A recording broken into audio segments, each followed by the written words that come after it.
Assalamualaikum. Apa kabar semuanya? Semoga kita dalam keadaan sehat dan baik ya. Tetap semangat walaupun kita belajar di rumah. Hari ini kita akan mempelajari objek IPA dan pengamatannya.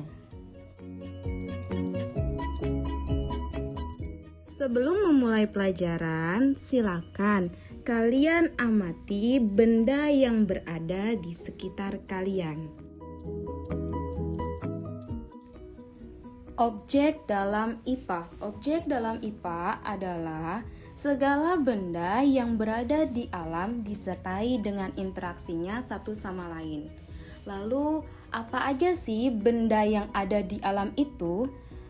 Benda yang ada di alam dibagi menjadi dua. Yang pertama ada abiotik, kemudian ada biotik. Abiotik, A diartikan dengan tidak, biotik diartikan dengan hidup. Maka abiotik dimaksud adalah benda tidak hidup. Apa aja contohnya? Contohnya seperti air, udara, cahaya, tanah, dan sebagainya. Sedangkan biotik adalah benda hidup seperti manusia, hewan, dan tumbuhan. Pengelompokan IPA terbagi menjadi fisika, kimia, biologi, ilmu bumi, dan antariksa. Lalu kegiatan apa saja sih di dalam IPA? Kegiatan IPA meliputi pengamatan, membuat inferensi, dan mengkomunikasikan. Pengamatan merupakan kegiatan yang menggunakan panca indera untuk mengumpulkan data dan informasi. Sedangkan membuat inferensi merupakan kegiatan dalam merumuskan penjelasan berdasarkan pengamatan. Selanjutnya, mengkomunikasikan adalah menyampaikan hasil dari pengamatan dalam bentuk lisan maupun tulisan. Dengan belajar IPA, apa saja sih yang kita dapatkan?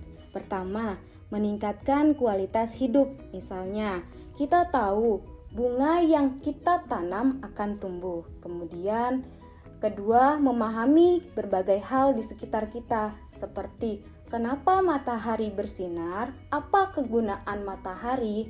Ketiga, menyelesaikan masalah, seperti bagaimana kita mendapatkan air bersih dari air keruh. Selanjutnya, yang keempat adalah kita dapat berpikir secara logis dan sistematis. Seperti ketika setelah pengamatan, kita dapat mengambil sebuah kesimpulan. Di dalam materi objek IPA dan pengamatannya, kita akan mempelajari besaran dan satuan. Apa sih yang dimaksud dengan besaran dan satuan?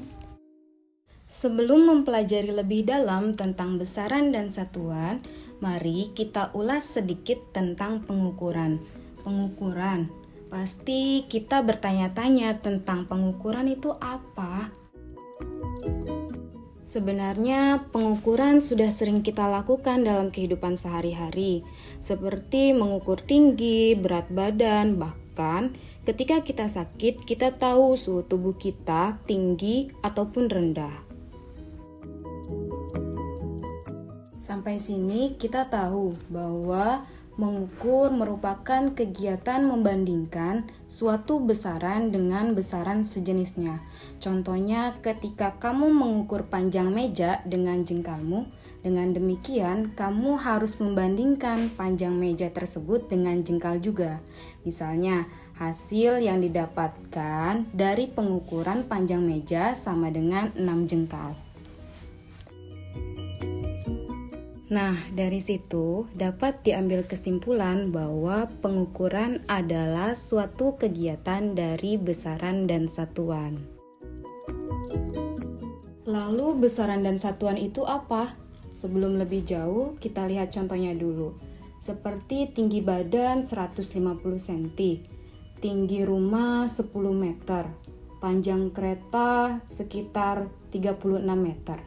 Nah, 3 contoh tersebut merupakan suatu besaran dan satuan. Besaran adalah segala sesuatu yang dapat diukur dan dinyatakan dengan angka ataupun nilai. Sedangkan satuan adalah sebuah pembanding yang digunakan dalam pengukuran. Kalau dilihat dari contohnya, kemudian dikaitkan dengan penjelasan, misalnya tinggi badan 150 cm, berarti 150 menunjukkan sebagai besaran dan sentimeter ditunjukkan sebagai satuan.